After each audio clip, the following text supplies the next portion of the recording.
মাঝে মধ্যে রাতে উঠে আল্লাহর সামনে দণ্ডায়মান হন। মাঝে মধ্যে যদি তাহাজ্জুদ পড়ার অভ্যাস নাও থাকে, মাঝে মধ্যে মধ্যরাতে আপনার 1/3 যখন যাবে আপনি আল্লাহর সামনে একটু দণ্ডায়মান হন। মাঝে মধ্যে তাহাজ্জুদ পড়েন।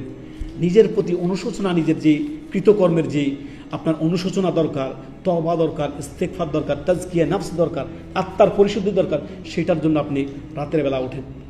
তাহাজ্জুদ এমন এক আপনার আশ্চর্যজনক ইবাদত, সুবহানাল্লাহ, নফল ইবাদতের মধ্যে শ্রেষ্ঠ ইবাদত, যার মধ্যে লোক দেখানো কোনো রিয়া থাকে না, কোনো বান্দা দেখুক কোনো কিছু থাকে না।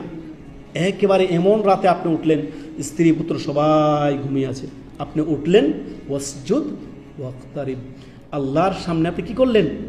দণ্ডায়মান হলেন, আল্লাহর সেজদায় অবনত হয়ে গেলেন, ক্ষমা তওবা ইস্তেগফারের মধ্য দিয়ে, এবং কি আপনি আল্লাহর নৈকট্য হাসিল করলেন। আল্লাহু আকবার, আল্লাহর কুরবাত হাসিল করলেন, নৈকট্য হাসিল করলেন। আল্লাহ বলছেন ওয়াসজুদ ওয়াক্তারিব, তুমি আমার সেজদা করো এবং কি আমার নৈকট্য হাসিল করো। আল্লাহু আকবার। রহমানের বান্দাদের একটি বৈশিষ্ট্য রয়েছে না, ওয়া ইবাদুর রহমানিল্লাযীনা ইয়ামশুনা আলাল আরদি হাওনা ওয়া ইযা খাতাবাহুমুল জাহিলুনা ক্বালু সালামা আল্লাযীনা ইয়াবিতুনা লিরাব্বিহিম সুজদাও ওয়া কিয়ামা। এই আয়াতটি এখানে লাগাত। তো মাঝে মধ্যে আপনি তাহাজ্জুদ পড়বেন। রাতে যখন একবার নিস্তব্ধ রাত, স্ত্রী পুত্র সবাই ঘুমিয়ে আছে, আপনি একটু উঠবেন, উঠে সুন্দর করে অজু করবেন, সুন্দর করে অজু করে তওবা ইস্তেগফার করবেন, তওবা ইস্তেগফার করে আস্তে ধীরে আপনি নামাজের মুসল্লা দাঁড়াবেন। দুনিয়ায় সবাই ঘুমিয়ে আছে, নিবিড় রবের সামনে আপনি দাঁড়িয়ে যান, দণ্ডায়মান হয়ে যান। ইহসানের দুটি স্তর।